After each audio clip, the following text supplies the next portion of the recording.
ये आकाशवाणी है। अब आप निखिल कुमार से समाचार सुनिए।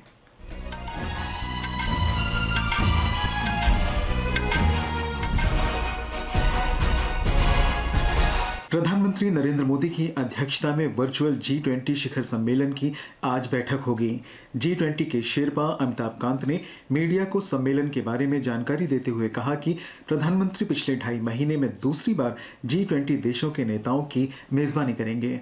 उन्होंने कहा कि इससे वैश्विक स्तर पर भारत की शक्ति और श्री मोदी के नेतृत्व का पता चलता है। श्री अमिताभ कांत ने कहा कि नई दिल्ली में 10 सितंबर को G20 शिखर सम्मेलन के समापन सत्र के दौरान प्रधानमंत्री ने घोषणा करते हुए कहा था कि भारत G20 अध्यक्षता के समापन से पहले G20 नेताओं के वर्चुअल शिखर सम्मेलन का आयोजन करेगा। विदेश सचिव मोहन क्वात्रा ने कहा कि वर्चुअल सम्मेलन में अधिकतर G20 नेताओं के हिस्सा लेने की संभावना है। भारत की G20 समूह की अध्यक्षता 30 नवंबर को समाप्त हो रही है। भारत और ऑस्ट्रेलिया ने क्षेत्रीय तथा वैश्विक बेहतरी के लिए क्वाड को सशक्त बनाने की प्रतिबद्धता दोहराते हुए सभी तरह के आतंकवाद की कड़ी निंदा की है। भारत और ऑस्ट्रेलिया के बीच सोमवार को नई दिल्ली में हुई मंत्रिस्तरीय 2+2 वार्ता के बाद जारी संयुक्त वक्तव्य में कहा गया है कि दोनों पक्ष कूटनीति, रक्षा और विकास के क्षेत्र में प्रभावशाली ढंग से कार्य जारी रखने के प्रति वचनबद्ध हैं। रक्षा मंत्री राजनाथ सिंह और विदेश मंत्री डॉक्टर सुब्रमण्यम जयशंकर ने ऑस्ट्रेलिया के अपने समकक्षों रिचर्ड मार्लेस और पेनी वोंग के साथ सोमवार को नई दिल्ली में 2+2 वार्ता की सह अध्यक्षता की थी। भारत ने उसकी G20 अध्यक्षता के लिए ऑस्ट्रेलिया के सहयोग की सराहना की है। इजरायल में बर्बर हमलों का उल्लेख करते हुए दोनों पक्षों ने आतंकवाद के खिलाफ इजरायल के साथ एकजुटता व्यक्त की और आम लोगों की रक्षा सहित अंतर्राष्ट्रीय कानूनों के पालन पर जोर दिया। उन्होंने सभी बंधकों की तत्काल रिहाई की भी मांग की। उत्तराखंड के उत्तरकाशी में निर्माणाधीन सिलक्यारा सुरंग में फंसे 41 श्रमिकों को सुरक्षित निकालने के लिए राहत और बचाव अभियान युद्ध स्तर पर जारी है। केंद्र सरकार इस अभियान पर बारीकी से नजर रख रही है।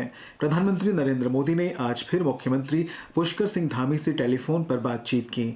उन्होंने सुरंग में फंसे श्रमिकों तक पहुंचाई जा रही सुविधाओं और बचाव अभियान की जानकारी ली। इस दौरान श्री धामी ने प्रधानमंत्री को केंद्रीय एजेंसियों, अंतर्राष्ट्रीय विशेषज्ञों और प्रशासन द्वारा चलाए जा रहे राहत अभियान के बारे में बताया।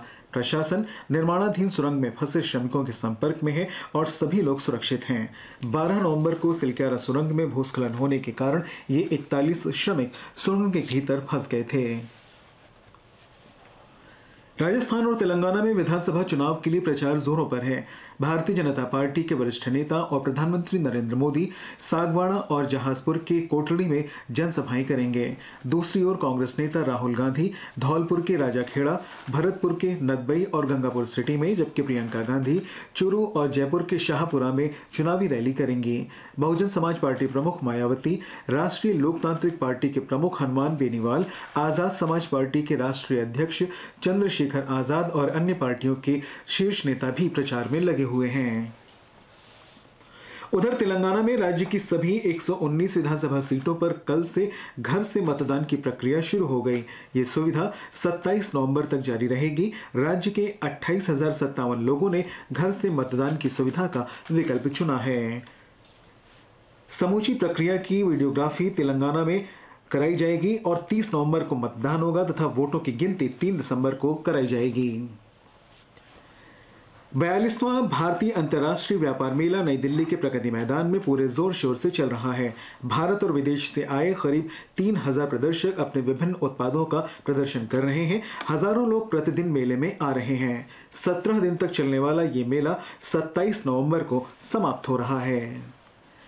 एक महत्वपूर्ण घटनाक्रम में इजरायल के मंत्रिमंडल ने हमास के साथ 4 दिन के संघर्ष विराम समझौते को मंजूरी दे दी है, जिससे युद्धग्रस्त गजा में अस्थायी रूप से हमले रुक जाएंगे।